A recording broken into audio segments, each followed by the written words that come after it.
Okay, so thank you so much for joining us, everybody. I want to introduce our friend Gracelee Lawrence. Gracelee's work deals with relationships between food, the body, and technology. It's born in the transfigurative space, I love that, between physical and digital reality, exploring the ways in which bodies are both gendered and metaphorically fragmented in terms of material desires, physical sustenance, and the digital spaces we inhabit. She's attended 20 residencies and is currently a visiting assistant professor of sculpture at the University at Albany and SUNY. Recent exhibitions include Postmasters, Spring Break, the We Say It Project. She's installed large-scale outdoor sculptures at Wave Hill, Franconia, Mary Sky, and others. And she's a member of the awesome collective Material Girls and Franconia Sculpture Park Jerome Foundation Fellow. So thank you for joining us, Gracelee. Oh, great to be here. It's such a treat to be able to chat about the world that we all live in that's so mysterious to much of the rest of the world. Yeah, we were just talking about that. I think that's our goal here, to give a little bit of a behind the scenes view into some of the tools that we're all using. So yeah. Yeah, and to let people know about the inside of what it means to actually use at-home 3D printing and to take a file and then to translate that into so many different things in the world, whether it's, I was just looking at your outdoor sculpture, it's a fountain, and just the idea that that started with a file and how you then took that into the physical world and outdoor world and made it weather resistant. So I think that's, there's so many things. And then just also artists that use files, and that's not very documented at this point. So that's why we're here. And yeah, we'd love to hear if there's any specific file or project you want to start with, Gracelee. We'd love to see. Yeah. Let me pull some stuff up. I have 2 files here that I'm currently working on. One makes more sense than the other, and you'll see why in a second.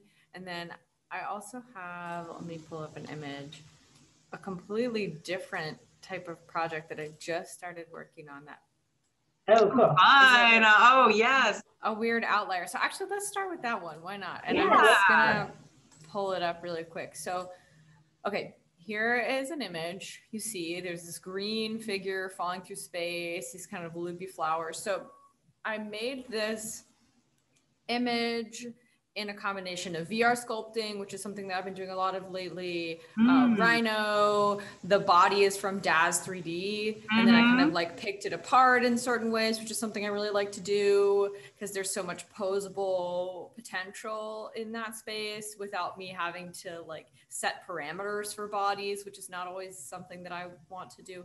So anyway, it came from all these disparate places. I put it in Rhino, I made a scene. I do a lot of Rhino. The other 2 files we'll look at are in Rhino. Which is kind of antiquated and weird to use, but is what I learned on, and just the way that my logic understands. Rhino makes a lot more sense than stuff out there. Also, for the type of work that I'm doing, where I'm making a rendering of a site and I need it to be super accurate, or I'm doing a proposal and it needs to be accurate to a scan that I've made of a site or something like that, Rhino makes a lot of sense. So so this image, I'm now working on translating into a beaded curtain. And I know, crazy, right? So it's a 6 by 5 foot beaded curtain. It has 28,000 beads. Ooh, and you walk through it, and then it makes that rustling. Yeah. So I'm hand stringing it, and oh my gosh, it's a wild process. So all of the white is clear or slightly opalescent beads, a combination, and then all of the colors are in different beads. It is simplified. How long is that going to take? Oh, ages. I'm trying to get it done before August, but I don't know. We'll see. Wait, is this, so are you doing anything? So this isn't being printed at all. This is No. Is completely hand. You started with digital, and then now you're just using by hand, string and beads. Yeah. Interesting. It's really wild. So this is the higher resolution version, so you can actually see the image properly, but I have a slightly lower resolution version, and each pixel correlates to a bead. Okay. So I'm able to go in and like count the pixels of each color and then translate that to bead. So like paint by number. Exactly. I'm Yeah. beading by number. So that's happening. It will be really tedious. I'm trying to figure out how to do it while I'm watching TV, etc. Because it's like the lowest It's task. like not using your brain when you're doing it. It's the planning was using, totally. Yeah, exactly. And we'll see if it works. Hopefully it does. So and what kind of was the impetus for this, like to make this beaded curtain? What kind of drew you to that? Well, I was thinking about these translations that are always happening in my work between physical and digital space, and trying to push that past and around and maybe like parallel to 3D printing and this kind of digital additive manufacturing processes that I'm often using, which sometimes include CNC routing, but for the past couple of years has primarily been 3D printing at the core. And I was thinking about then the translation of each one of these beads to pixel and the kind of backwards process of making this image. And also that the flowers in particular were VR sculpted, and this body is kind of falling through this VR sculpted space. I made this in maybe February or March, so I was very much still in the pandemic. Extremely floating through space, pandemic feeling.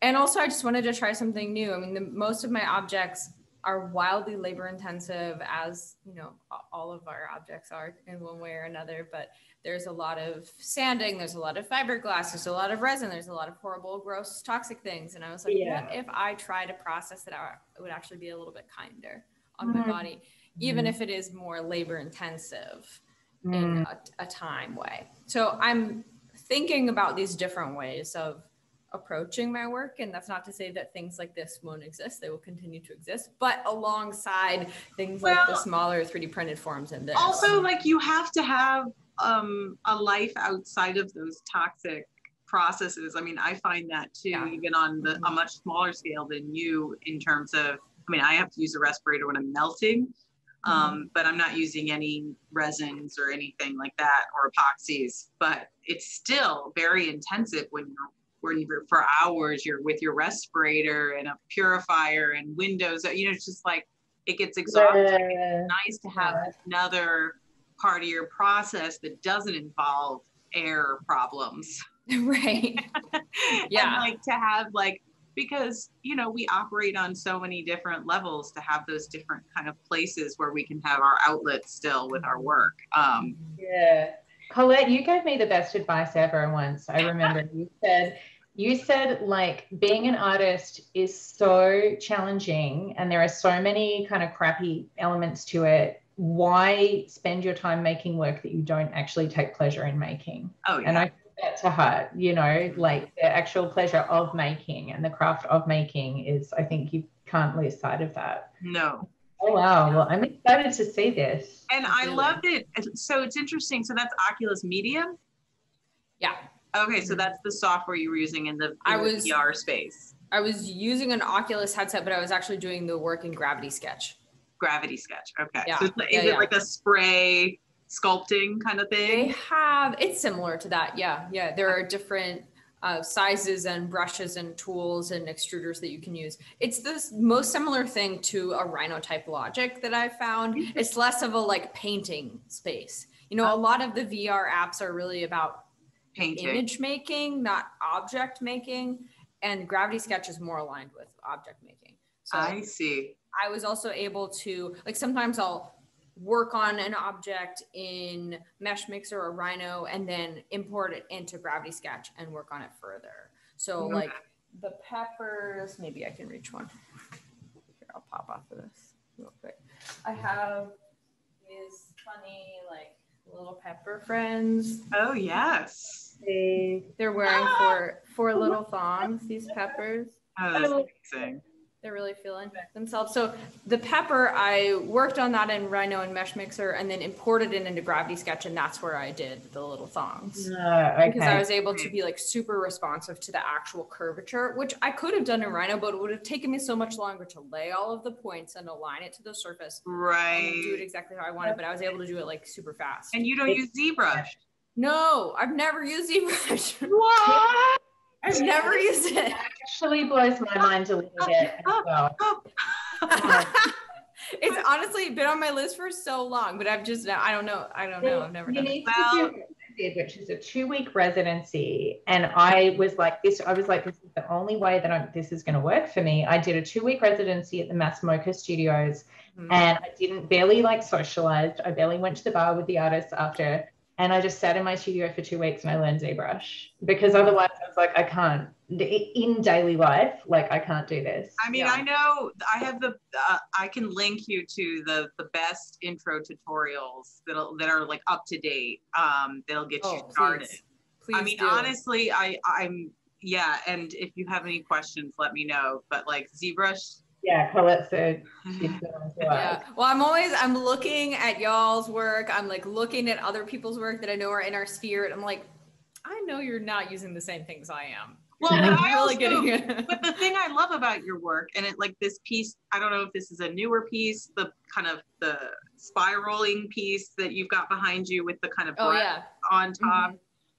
I love that and this is something I think about too, and I've had lots of conversations with people. It's just like that really, you can understand that was created in a digital space, and then but then it becomes physical and it becomes something else. It looks like I don't know if you planned that out in a digital space or if it's happened later. These objects kind of made sense on top of this other piece, but it has that connection to that world where it was created. And I think that's when you're using traditional 3D modeling programs. And I think it was interesting you talked about a painting space, because ZBrush is a painting space.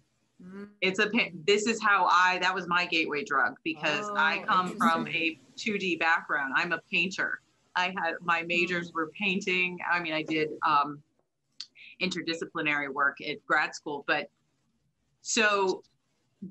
it actually took me a lot longer to learn traditional 3D modeling than it did to learn non-traditional, because it didn't make sense to my brain at the time. But I think guess like we should, like, for the uninitiated who might be watching, who, I guess Rhino is a very mathematical approach. Inputs, Inputs, you are plotting curves and then extruding and lofting and kind of extrapolating a shape based on those lines. So you're plotting out the kind of mathematical curve first.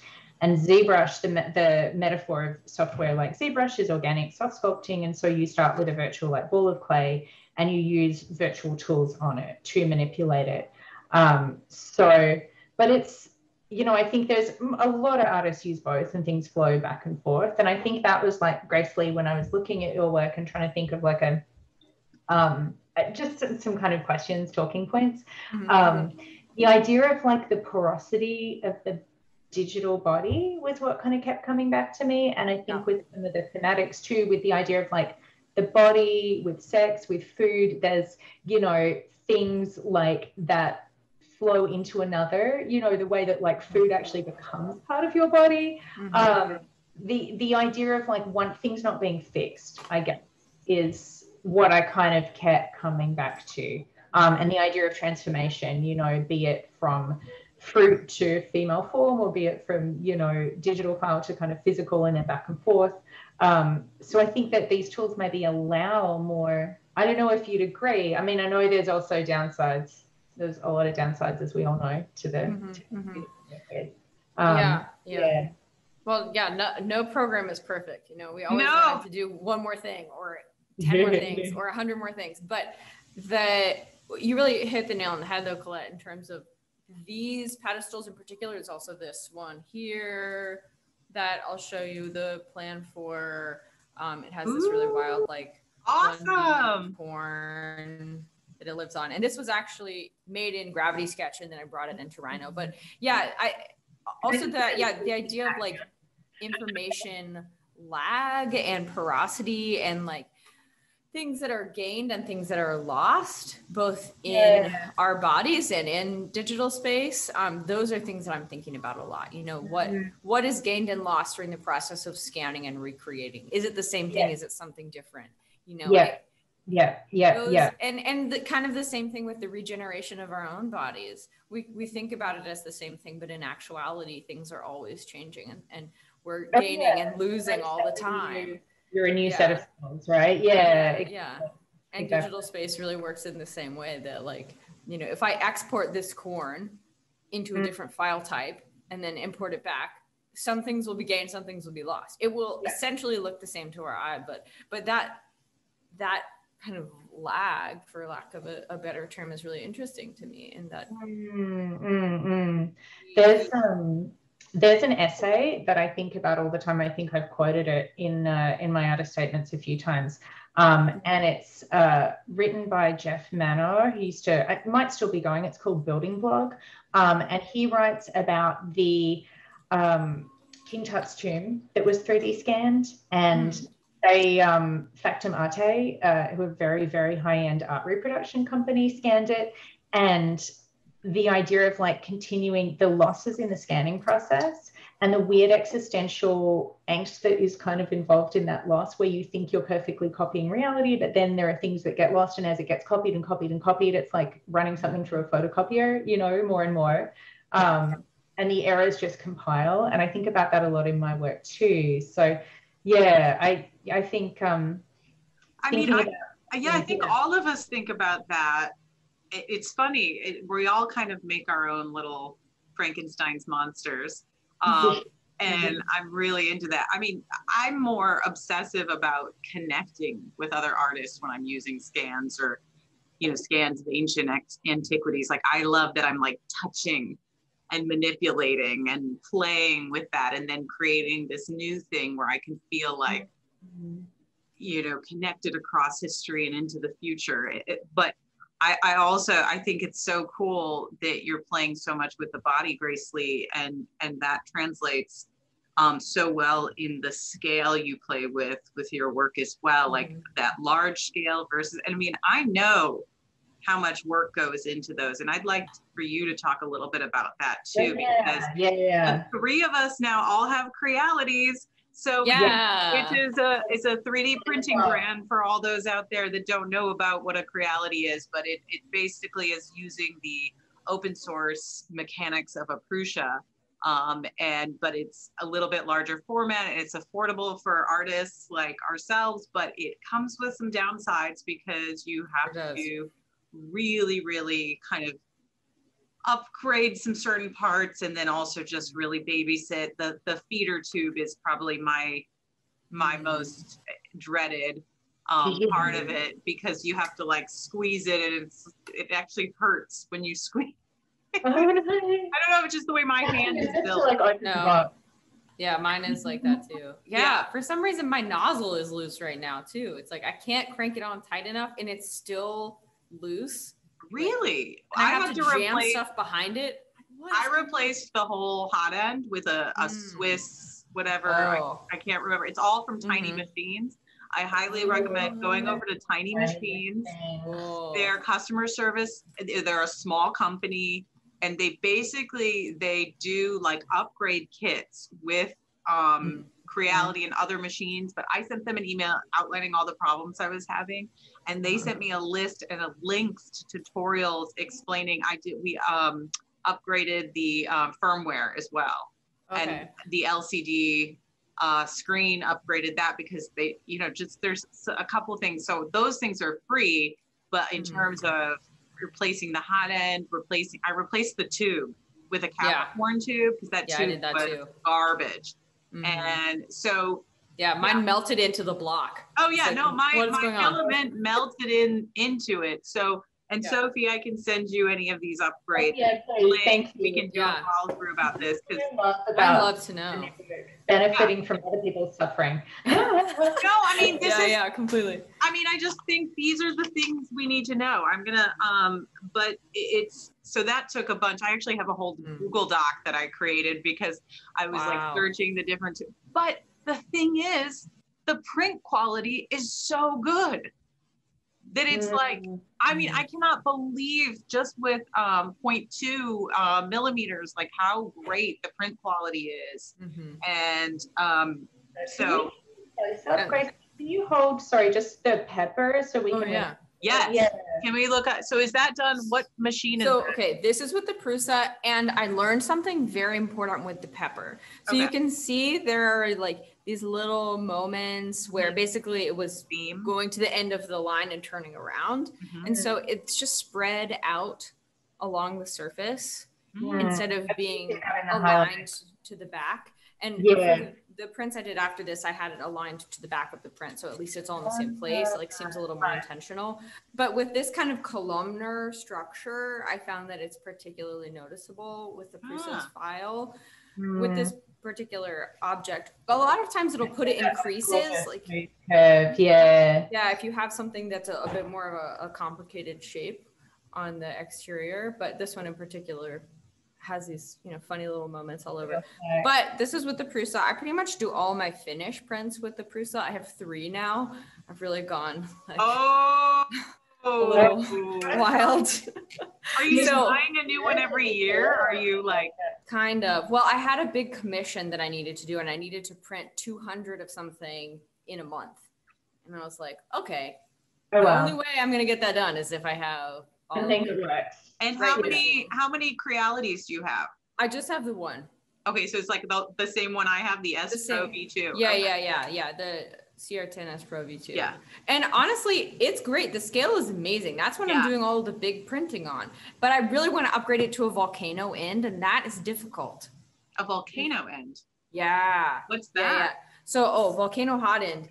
That is a super long nozzle lead up tube. Like the threading will be this long, and the heater block is super, super big, so that you can extrude basically the superheated plastic even faster than a normal extruder.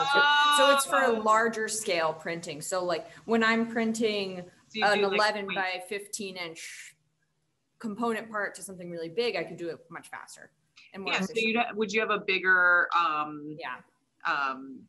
orifice? And with the volcano, you can get up to 1.2 millimeters. Whoa! Yeah. So like right now I'm running a 0.8 on my Creality, and that's pretty much the most I can do. When I try to do a 1, it bottoms out. It can't handle the heat flow. I know there is something about it in heat flow. This is why the copper fill just could not. And also the copper fill was too abrasive, and so the tube and the mechanisms were like scraping it, and it just got stuck every time. And it did such an amazing job printing too, though, when it did print. That you could put on your camera. Do you have a copper one handy that you can show? So, I mean, it's kind of insane. I'm like creating this. Whoa, so big.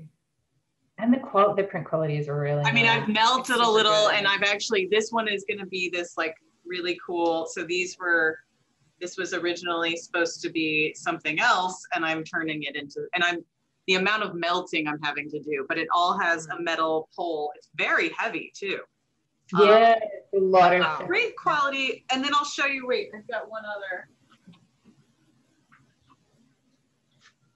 So just ignore all this melting, but like, look at this is after it's been sanded. Oh, I mean, wow. You can't even see a line. Yeah. That's amazing. And then this is with, you know, just, you can't see, I don't know if you can kind of, I can barely see that. It's a little embedded face that's then has another face upside down, so you can kind of I mean, I can barely see the build line. Yeah. So Gracelee, can we go back to your screen share, your Yes. with the gorgeous pink background in Rhino, because I want to hear more about the journey of this project and what the output will be. Yeah. So let me jump back to that one, and then I'll share another one too. So actually, let me grab the corn. Yeah. It does exist. It's on the back wall. Yes.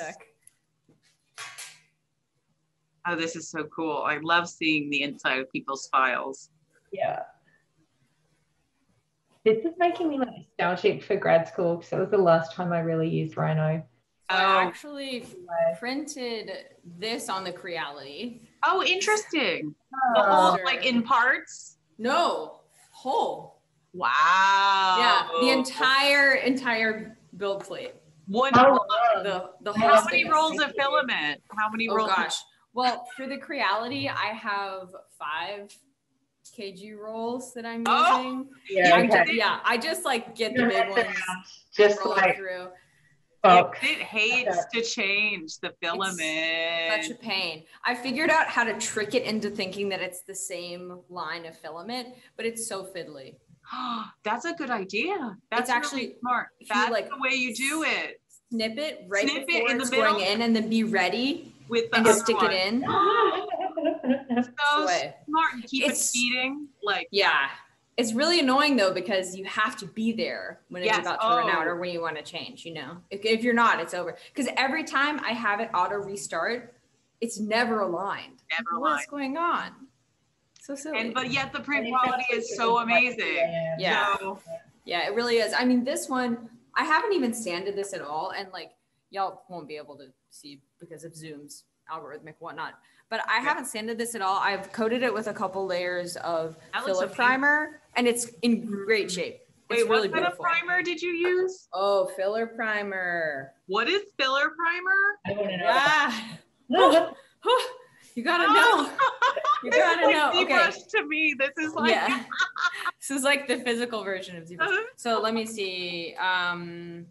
Filler primer. I think it's a Rustoleum. Yeah, here we go. It's a Rustoleum. So is it like Krylon Fusion for plastic? Is it the same kind of? Let me show you. Come along. Home Depot? Yeah. Home Depot. All right. Rustoleum. Filler primer. I've never heard of filler primer. I've only heard. Yeah. It's a high build. So sometimes I'll use the auto version, which is even better quality, but is oil-based and kind of yucky. Yeah. This is still yucky, still spray paint, but a little less gross and does an amazing job filling in some layer lines. You still have to go back and sand afterwards, but it's amazing because it's designed to take multiple coats and to help deal with surface imperfections. That's notable because, you know, I've tried using like epoxy sculpt and stuff for those jobs, and it's so hard to work. Yeah. It just, and then like spackle just doesn't do it. It sort of flakes. Yeah. See, I'm very new to the home printing. I just got sick of using Shapeways last week. Home printing. Yeah, join us. Yes. In the wonderful and terrible world of printing yourself. It is so liberating to not have to wait for somebody else to print your work. It's like, it's so much more immediate, and it becomes so much more like a flow in your studio. Question about the filler primer. Can you paint on top of it with any kind of acrylic paint? So I've painted on top of this with like everything from acrylic spray to auto paint to Rustoleum. I mean, I've painted on top of it with everything. It's very kind. That is a hot tip, Gracelee. That is. Get in there. Get in there with the filler primer. Yeah. Okay. So, yeah. I wish I could get the Creality to behave like this again, but my wobbly nozzle problem is not allowing it. But it sounds like it has like a mechanical issue. Like I know that the fan sometimes falls down on them. I know that, I mean, I had to replace, like I said, I had to replace the whole hot end. So you might have to do that too, because I think some of the materials in it like start melting over time. I know my fan, my little like fan, the hanging one component, the thing that completely was eaten by a print the other day. I have no idea where it is. You're gonna have to replace that's one of the top. I'm gonna send you the link to the tutorial that goes over the top things you have to replace on a Creality, but it's worth I think I saw that too, and I need to upgrade the entire print head. I ordered another Creality one that I have, but I've honestly been running it without a fan for the past couple of days, and it's looking great. Yeah, so well, I go with it. I don't know, whatever. Yeah, I know whatever you want, Creality. They're so funny like that. They're just, you know, do you print with a matte print ever? No. Like a matte filament? Oh, yeah. Do you ever have any issues with matte filament? Like the way with copper fill or anything? I haven't yet. Okay. Yeah, I haven't yet, but I've only used like pretty kind PLA matte stuff. So I haven't gotten too deep. I mean, I'm only printing in PLA these days. Yeah. That's it. Yeah. So just to keep it simple. We love your silk ones on the wall. The silk filament is beautiful. Yeah.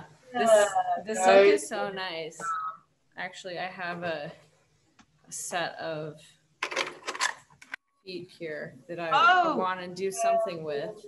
Oh, beautiful. These were actually all errors from printing a banana foot that I had to start 10 times. And then I was like, oh, wow, I actually really like what's going on with these feet. So, you know, upcoming, we'll see. Yeah. And you showed me before, like, pieces that you've made that have kind of spanned the border between a kind of designed object and an art object too. Yeah. Is that right? There was a wavy one. Was it like a hat stand or a shelf? Oh yeah, I had, in the house, I made a shoe stand, like a shoe. In my studio over there, it's very heavy, so I probably can't bring it over here, but I made a corn stool, which is actually what I use to tend my printers because they're all in a tower. So it's like 8 pieces of corn, big giant, like this scale, but you know, bulked out pieces of corn that I cut steps into and then 3D printed. So it's just this like big weird corn stool. So I've been messing with that more. It's been fun. I made some shelves, coat hooks, and a lot of that came out of the VR sculpting space actually. Okay. Yeah. Kind of like the responsiveness and the way that it feels like related to movements and sketchiness and drawing is really interesting. And then translating that into more houseware objects has been fun. I mean, like, I think it would kind of be amazing to see that foot as like an ashtray or like some kind of tableware, or, you know, I don't know. I think there's potential. Yeah. Yeah. So the corn, is that going to be the final scale of that sculpture? Go back to the share one more time just so I can see. Yeah, you can see the scale more properly.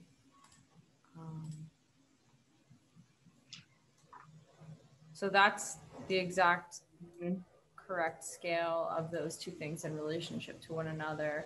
And unfortunately and unsurprisingly, the pedestal needs a wild amount of fiberglass and resin to behave over time. I've been using aqua resin for the past couple of months, which is wonderful for the underlayment stages, but just doesn't have enough structural capacity to hold up with these things over time, especially the really complicated objects like this. Or, so do you mean it doesn't, like it won't wear well, or is over time without the resin? It's too flexible. It's too flexible. Like I've noticed. It doesn't actually hold the shape in space. So with this corn piece, and I'm opening up another one too to show you. Actually, there's a big version of the pepper thong. Oh, I should just go get it. Over there. Both of them have these complicated pedestals that are exactly meant to do what you said in terms of being so referential to digital space, yet being confusing in their presence in our physical space. So these moments where you're like, the origin feels digital, but this thing is so obviously materially oriented. And so there's kind of a confusion. And I've been thinking about that for a long time with digital fabrication, in the way that our lives, especially now more than ever, are this combination, this very complicated and inextricable combination of the digital and the physical, and our realities are just this one really messy confusion of them both. And so are the objects, you know, they're living in that same world of kind of confusing origin points and what is real, what is not real. A lot of people think digital space isn't real. It's extremely real. You know, we're all living in it constantly. To like the carbon footprint of a data center in, you know, like Washington or whatever. Exactly. It's like, think about the mile-long servers that are running the internet. That is so real. You know, you get more than that. No, absolutely. So I'm gonna grab the pepper pedestal. Pepper, and I'll show you the pedestal. Not to mention, like, we have a whole new set of social lives that are remote. Like, that's real. Oh, wow, beautiful. Absolutely. I love this. I feel like we one day need to do like a separate thing where, or maybe there could be a file exchange where we exchange our software, like some software tutorials too. Like where we do a rhino, that's a great and I do a ZBrush, and Sophie do a netfab, and like, you know, like a whole kind of just a fun little software exchange. Oh, that's so beautiful. Yeah. Because I'm not really great with extruding tubes. Well, the base was made in Gravity Sketch. Oh, in nice. the VR world. And then I brought it into Rhino and did a bunch of other stuff with it. But the actual pedestal base right now is in my nasty sanding chamber. I built this like 10 by 8 foot thick plastic growth zone that I am about to hook up a giant industrial air compressor to so that I can get all of that junk outside. Yeah. But this is the pepper itself. It's very difficult right now because actually my ring light is overblowing the finish, but it's a very light aqua pearl paint on the outside. So you can kind of see it a little bit from afar, but it's very difficult to translate into images. And that's Creality. This is Creality. Yeah, in 2 that looks parts. Great. Yeah, I had to slice it here because it's just such a monster. And you use Prusa slicer? I actually slice everything in Rhino. Really? Yeah. Oh no, not the G code, but like the G code. I was like, what? No, not the G code. No. Yeah, but like doing the component parts, right? And then yeah. I actually use Cura a lot. I use Cura for the Creality. Yeah. I only use Prusa now. To me, like to be able to paint on supports and like, and it just seems the seams aren't like present anymore. Like it does such a great job with the seams and just with the kind of all of it. I love it. Yeah. I'm really curious because I just got the contents of my studio out of storage and I have just boxes and boxes of prototypes, like things that I've made on a MakerBot or maquettes and things that I've made at different scales. I'm really curious to hear sort of from both of you about like the relationship between the large, quote unquote, completely finished works and the maquettes for presentation, and then the more finished, highly polished stuff that's made on the home printers. Where is that, Gracelee? Do you see some of them as more or less finished, or do you see it all as kind of just output? Yeah, that's really changed for me in the past couple of years. For a long time, I was unreasonably rigid in that only the large scale, really labor intensive, painted objects were finished and were my work. That was and everything else, all the small things, like, I don't know, this was just practice or something. But that's not the case anymore, and I do not believe that. And actually, this is just as valid of a sculpture as the large, super labored version. They're just different. They're operating in different capacities. This one is showing its digitalness in a way that the other one isn't. They're intended to address different aspects of their origin and process, so I do think of all of the small edition versions as finished objects. They're just operating at a perhaps more compressed scale. Their capacity is slightly limited, but they're just as valid in their final form. I think that's been a real change. And it's a journey that I'm kind of on as well. And even more so towards exhibiting digital files, like I think something that's come up particularly this year is I've never done a VR exhibition with sculptures that were entirely virtual and that were entirely designed to be experienced in a virtual environment. And I think you're right. I think I had that same hang up about like, it's got to be a perfect, fabricated perfectly, or it has to be incredibly expensive. I mean, I've gone from like bronze casting, and I think we were talking about this too in the artist talks with Claudia Hart the other day with the group show that she and I both in, about a 3D printed piece that she had that was electroplated because her collectors wouldn't accept plastic, 10, 12 years ago.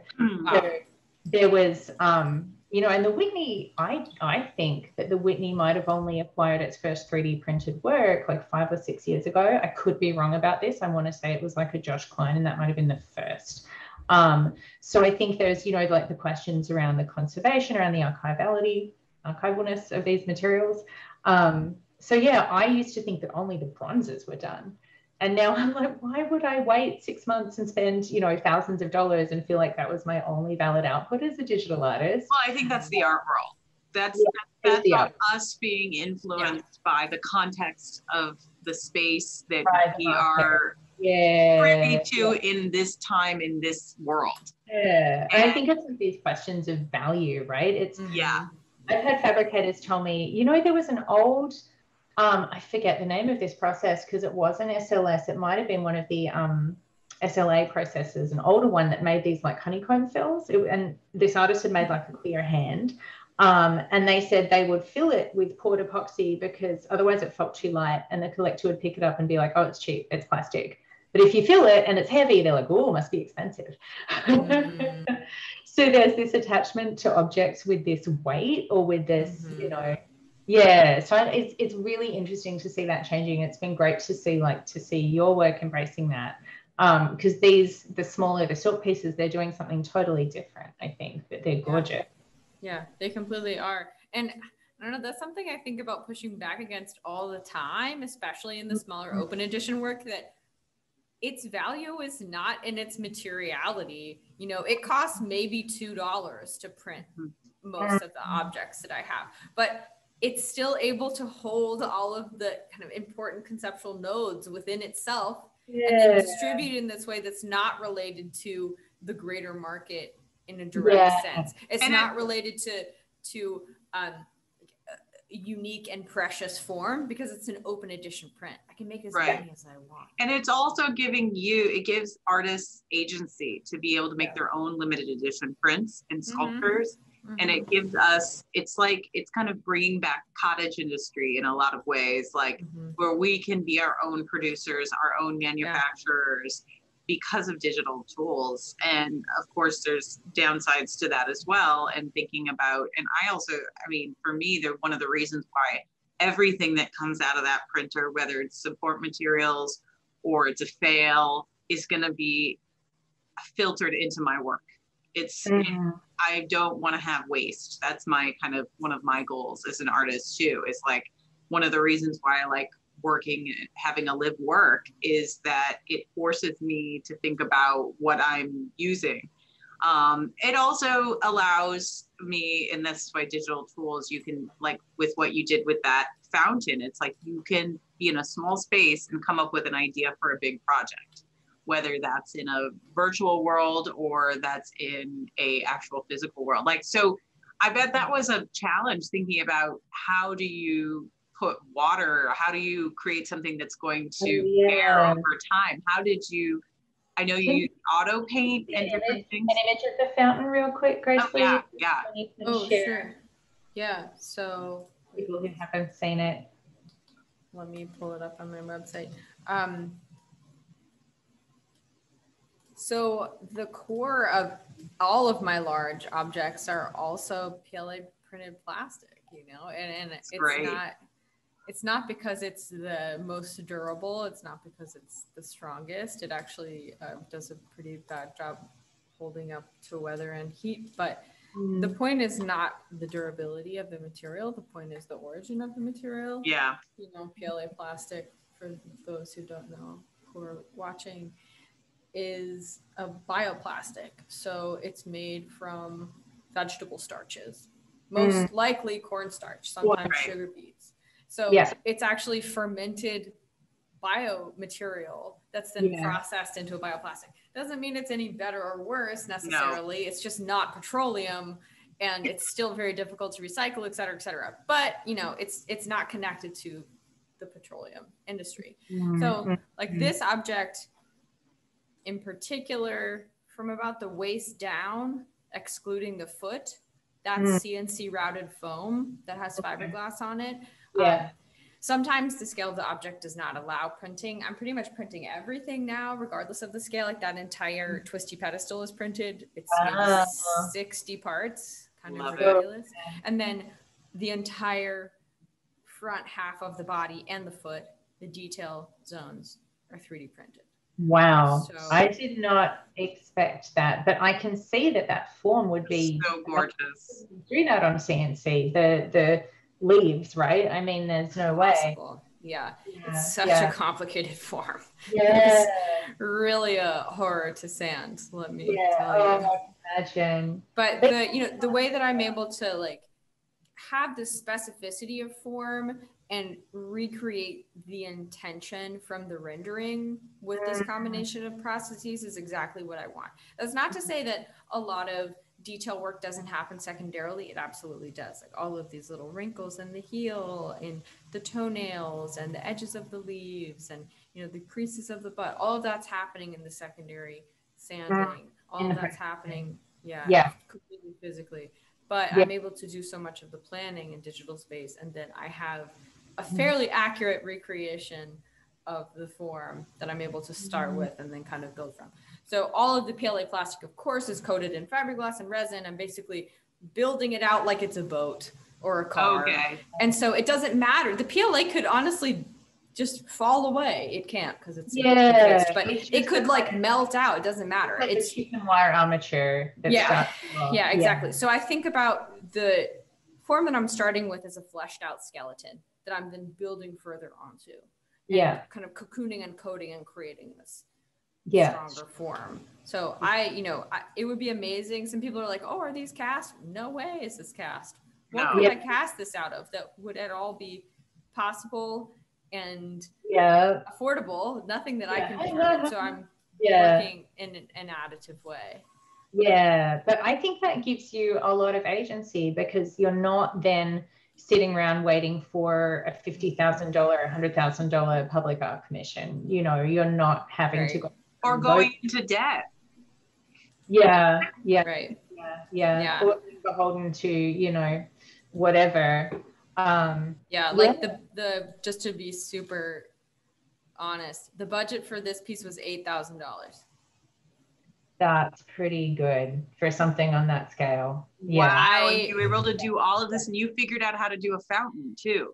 Well, I maybe spent $10,000, but they gave me $8,000. Hey, but that $2,000 in debt is better than including this wild giant basin. But I had a lot of labor. This was at Franconia Sculpture Park. I had a lot of labor from the interns. They helped me a lot. So if I had more time, I could have done it all by myself, but I did have sanding help, which was really amazing. But still, all of the materials, the concrete, all of the structures, but it's because I did it all and figured out how to do it. So it doesn't mean that it's perfect, you know, like I learned how to build a concrete basin. There's a lot that I would do differently next time.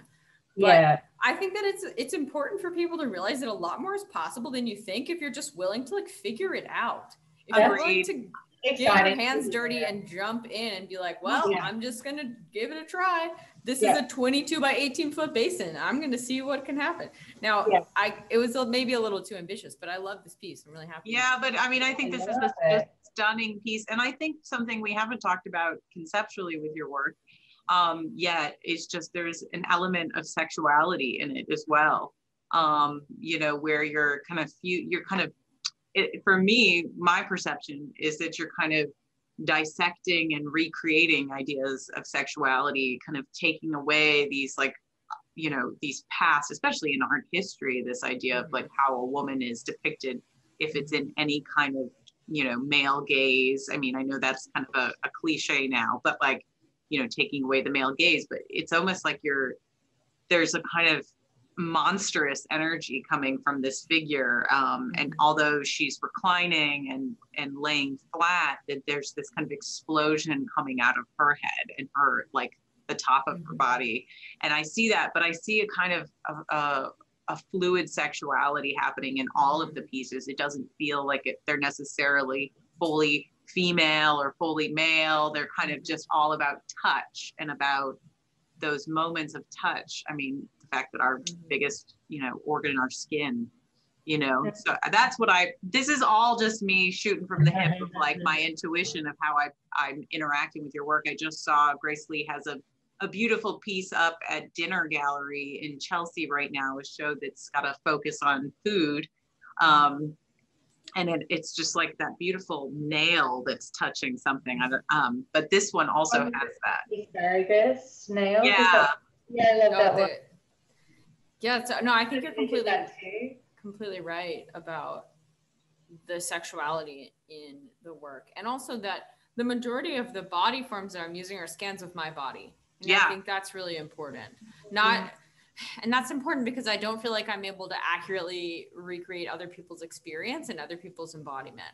So I'm using scans of my own body or of digital bodies that come from DAZ 3D that I'm that are dolls. They're dolls. There's consent involved. Exactly.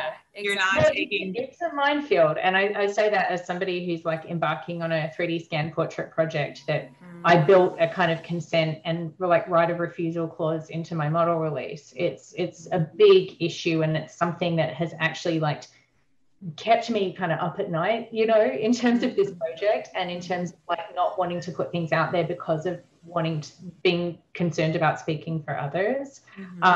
What do you use to scan? Like what scanner? I'm curious, what scanner are you using? You're gonna laugh at me. I'm using Trinium on my iPhone. Great. Yeah. It's really good. Honestly, it's good. Let me pull up a scan. I process my scans in Mesh Mixer. I'm like really low budget on the scanning these days. You know? I use Mesh Mixer to extrude because they broke it in the latest version of Rhino. Like my meshes would just hang. And Mesh Mixer is the only one that does like beautiful extrusion along the polygon normal or in one axis. And caps it. You can have a flat cap, which I use for the bas relief. Love Mesh. I will not have like a bad word said against Mesh Mixer. Yeah, Mesh Mixer is a useful. I've never used Mesh Mixer, so I'm gonna have to try because I've been wanting to scan my own foot for a long time. What? Yeah, I know. I'll scan it with my scanner. Yeah, and then I'll put my foot out for you. I know we gotta do some scanning. I'm trying to find a good file to pull up. Actually, in the meantime, while I'm on the hunt, come on, Rhino. Oh, I know. Sometimes it takes a while. Yeah, it's like really alien. But in the meantime, I'll pull up this rendering, which is the piece from Dinner Gallery. This stiletto nail carrot form. Ooh. And so beautiful. These greens were also created in the VR sculpting app. So for a long time, I was doing this, which is just ridiculous. Oh wow. And I had all these greens, all these really complicated greens. I was chopping them up into pieces. I was trying to figure out how to print them and how to make them fit back together. And then I was like, wait. I can't fiberglass these little teeny itty bitty parts. Okay. Also, they'll fall apart immediately. On the one little spot. Yeah. And there was no way. So I gave up. And for a while, I wasn't doing anything with this piece because I wanted it to look like this. It's just so beautiful, but it's just no way possible. No. And I was like, oh, here we go.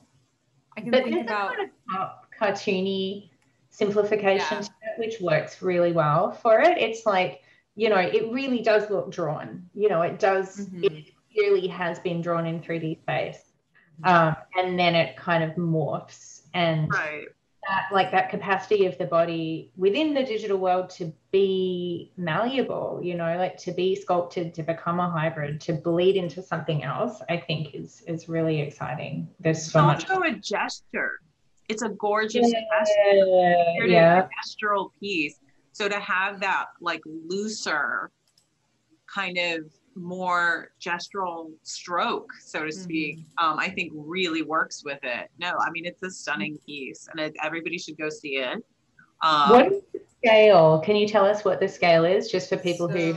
Oh yeah, for sure. Oh good, I finally found what I was looking for. So let me get back. We need to do like a whole other series, by the way, on how artists organize 3D files on their... Oh my God. Oh, I love that. Actually, Aria asked to see my files once or so, like, and I showed her my files and stuff. It's so funny to I need to reorganize everything. It's a disaster. Anyway, sorry. It ended up being bigger than this, though. It ended up being like 40. It's like 40 by 39. So it's, you know, it's kind of substantial.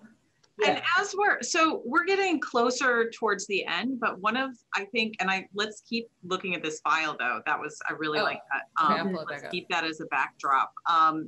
One of the, I guess a question I want to ask, and I think this would be interesting for everybody to hear is what was the first time you jumped into 3D? Like, what was the gateway for you? So I started using digital fabrication in grad school. I actually started with a specific project where I had been granted this prize, this award to do an outdoor sculpture show.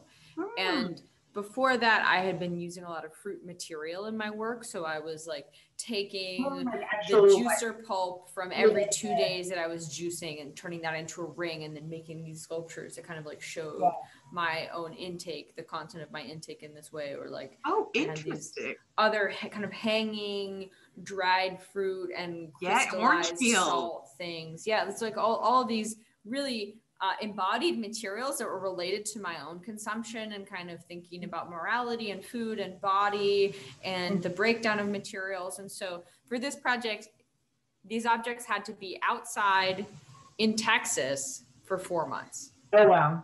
Yeah. So my food materials would have lasted like maybe 2 days, maybe. And so I was thinking about how to both be site responsive and translate these ideas into a form that could live for an extended period of time. And I ended up doing this big switch in my work away from material metaphor and towards image-based metaphor. So instead of using the material as the content of the work, I started scanning the original objects and using those. So I had, actually, I can show y'all images of that work. I had, let's see, let me swap over.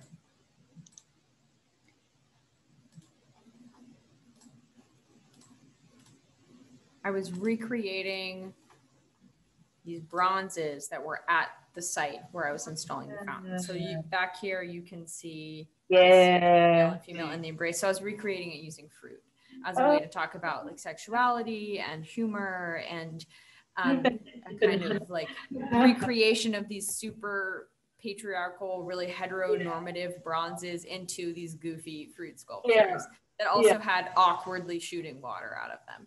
So it's a really silly but important moment in the way I was thinking about object making in digital fabrication. So I scanned all the fruit and then I specifically recreated it primarily actually using CNC routed foam, but the detail points are plastic. And then a lot of the rest of it's hand built. So like the basin and the stand is all hand built. So this was the first digital fabrication process that I ever engaged with for these. And then that morphed into this project, which was actually the center of my thesis show in grad school. It's double-ended pineapple lady who's kind of like peeing herself over the chase lounge. I mean, we didn't even get a chance to really talk about humor and in your work, and that it does play such a huge role. And I personally respond to it very well because I think it's so important to kind of have a little humor about what we're all doing. Completely.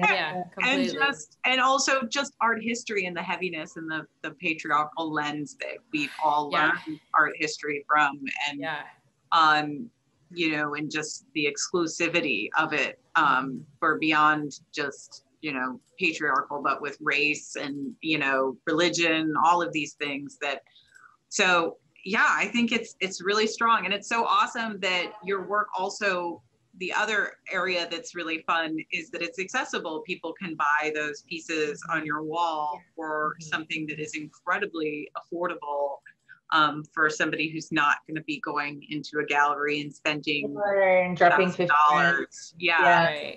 And actually it's good you brought that up, because accessibility is the primary reason that I became interested in digital fabrication, because I was thinking, okay, if I'm going to make public work, who's going to come into this space?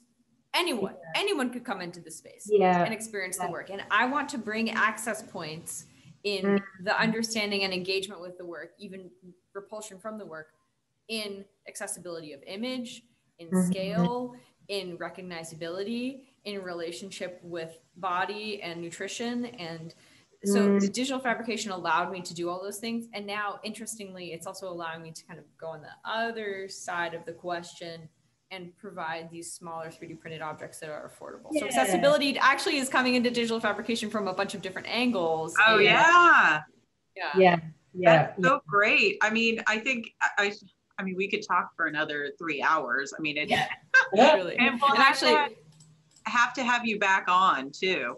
Oh, so beautiful. real quick before we go. You got your mesh mixer. I got my mesh mixer up. This is a scan that I did using Trinio, and then I just processed it in mesh mixer. There's a Buddhist hand citron here. This was like a flower pot. It actually, the body scan was not bad. So, but I'm doing a lot of secondary stuff in mesh mixer. Actually, one of the forms on the back wall is using this original scan. Also, really quickly before we go, I wanted to show you the thing that I'm working on right now, and this will maybe answer some questions about component making. So like this is a long bean knot and these fingers that are split. So I like chunk it up into pieces and label them all and figure out how they're supposed to behave. That's so organized. This is a perfect file to end on. Yeah, file organization methods. Yes. No, we'll definitely have to have, I'm really thinking as we've talked, I mean, we have so much more to say together in terms and share. Yeah, truly. I have so many questions for y'all about where you get your filament and recycling. I mean, like all of these pragmatic, but actually really important questions. So another time we'll get to it. And we can do follow-up. And I think we should definitely do a follow-up with Gracelee, but we can also do like, I feel like we could do like a quick fire, like 20-minute tutorial per artist session, like where we each introduce a software in our own lens. I love that. On file exchange. It could be software exchange on file exchange. And I think that would be awesome for other artists too, and to have as a resource that we can all go back and watch as well. And creating our own type of tutorials, because there's a lot out there. I love the world of tutorials, but it's also really seen through the lens of people making content for games. Yes, it really not is. for art. And so that's kind of one of the other sub goals, I think, for us as well, is to have those resources out there. And we didn't even, okay, we're gonna have to do another day where we talk about all the like hardships of 3D printing with art too. Yeah, for sure. But Gracelee, thank you so much. Thank y'all. I mean, such a treat. It's so much fun, and we will continue these conversations, all of these different threads. And thank you, Sophie, and for everything that you do. I just feel so lucky to be able to do this with you. Oh, likewise. All right, I'll stop the recording. I'm going to stop the recording too.